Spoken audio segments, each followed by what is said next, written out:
Thank you, Stephen. I'd like to continue on and just put some detail around this story now. So,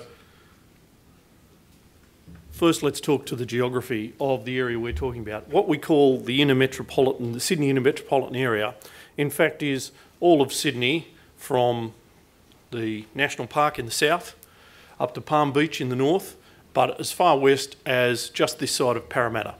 That's what we call the inner metropolitan area. If we have a look at the way energy demand maps out across that area, you can see quite clearly that it's more intense in some places than others. And what stands out here is this red area around the CBD itself, this small 3 square kilometre space that we call the CBD, but also those inner suburbs surrounding that area.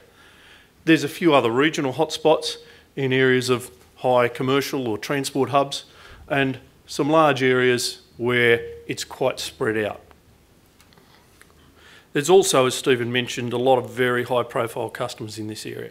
We're sitting in the CBD. Stephen mentioned just how important that is as part of the economic hub of New South Wales and potentially Australia, you could argue. But also you've got the airport, Port Botany, major rail links, roads and tunnels, all sorts of things that will affect both the economy of Sydney but also the comfort and convenience of all of the people that live here.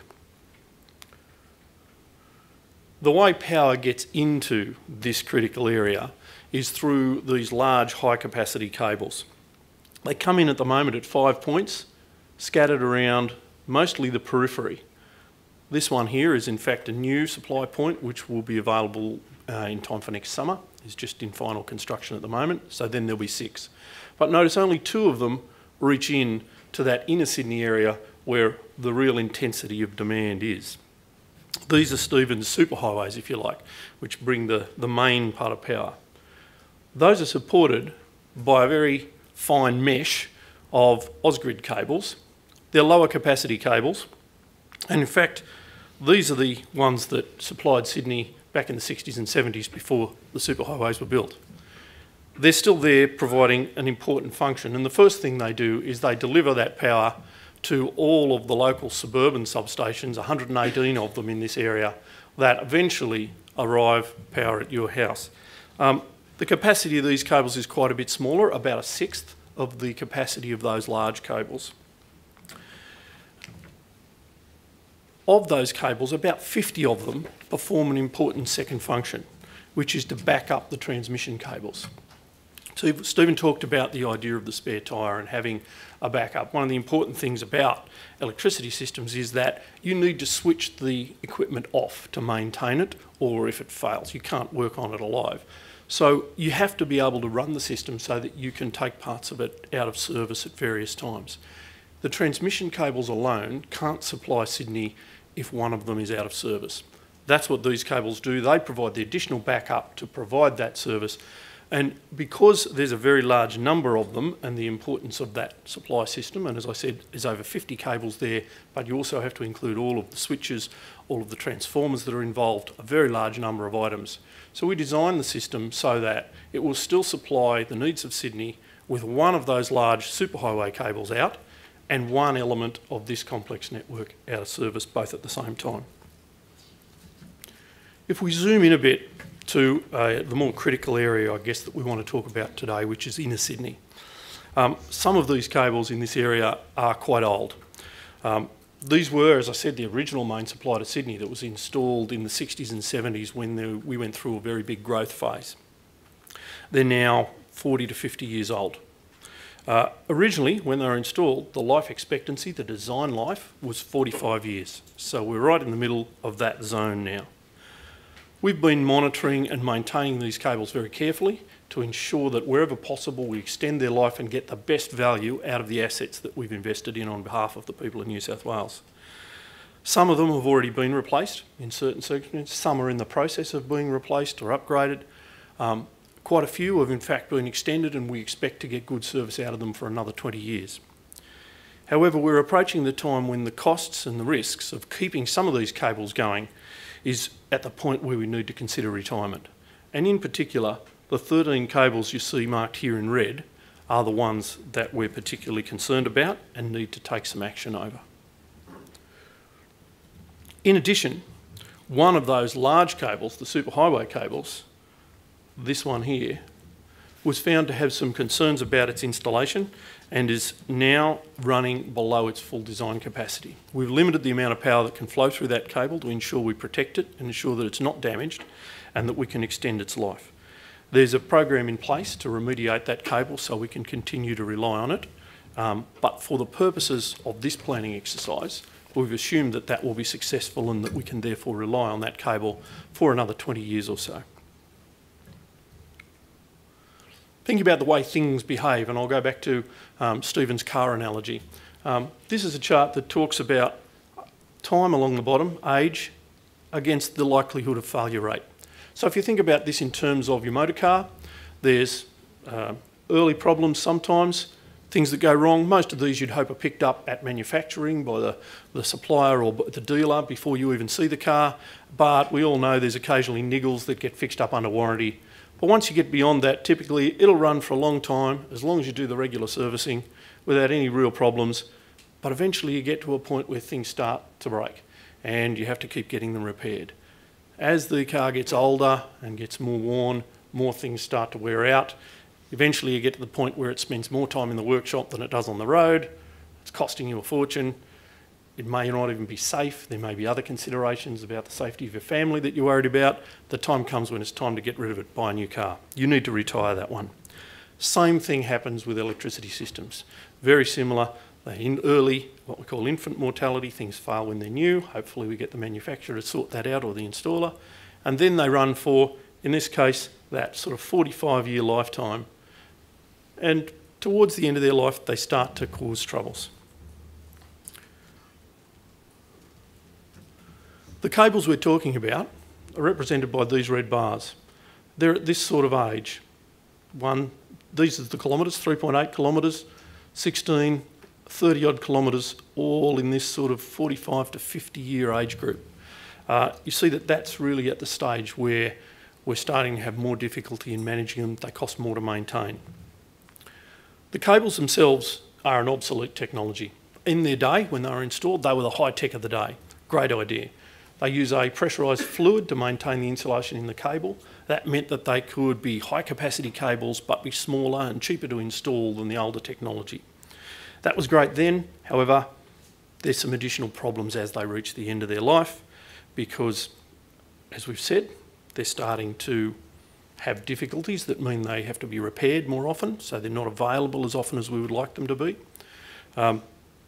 Because they're complicated technology, they're also quite difficult to repair. There's no support from the manufacturers anymore. We can't buy spare parts. The people who actually understand this technology and have the skills to maintain and repair them are becoming thinner and thinner on the ground as they also reach their retirement ages. And so, like some of us here.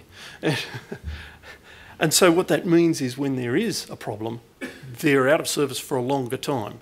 As I said, because the system is designed only to have one of these items out of service at any one time, if there's 50 odd of them and they're regularly needing repair, then you're already starting with one item out of service, and that's thinning down that spare capacity that's available to deal with the unexpected failures.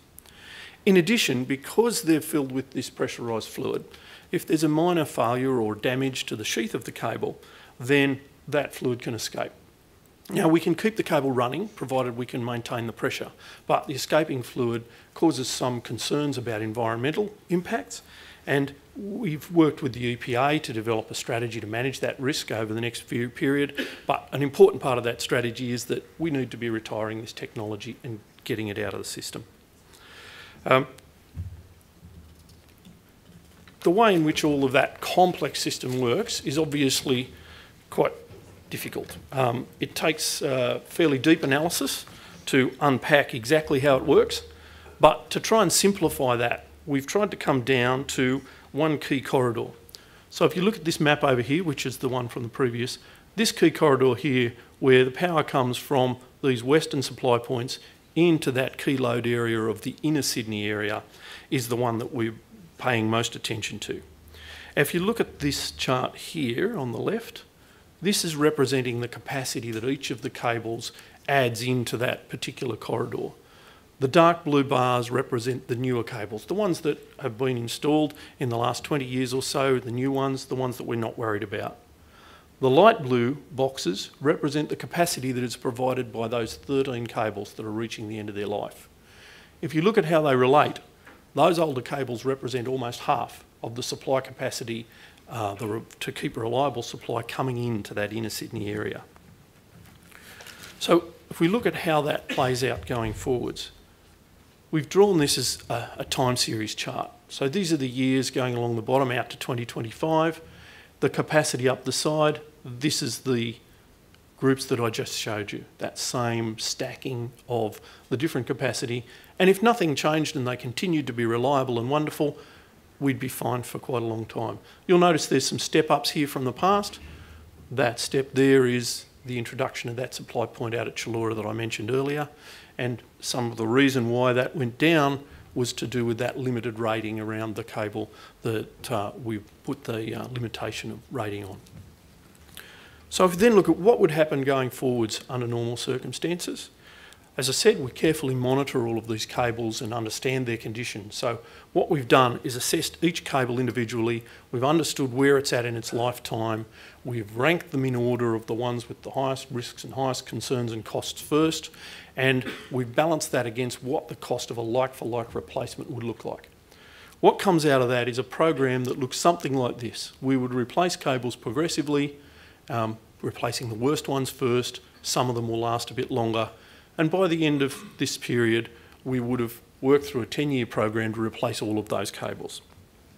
That would, if you like, be the default standard approach without doing any particularly careful thinking. That would cost us upwards of $750 million. A significant program and one that we wouldn't enter into lightly, and it would also take 10 years. If I add on to that what we're expecting will happen with the demand through that period, and Stephen talked about the demand capacity balance, it shows that over that period, if we did follow that path, there wouldn't be any need for any additional capacity into Sydney. The capacity is fine, it's not our problem, it's this issue that these cables need to be dealt with. If we did retire them without replacing them, we would have a shortfall. So this forecast, by the way, is just a single line. This is what we call our median forecast. Forecasting is a very difficult space, and Bruce is going to talk a bit more about that, so I won't get any further. But that line represents the median forecast that we use for most of our basic planning. So just to summarise that story, the issues are significant. There's a lead time that means that to make decisions, we need to be really starting to sort this out now, because we can't just suddenly start to make these major works happen. The simple replacement program would cost us about $750 million. We haven't done detailed work. It may well be more than that. Planning and approvals would probably take us 5 years. The construction work would be a 10-year program, and it would disrupt a lot of streets all around Sydney through all of these different routes. It's now that we really need to start thinking about where the better solutions might be. Thank you.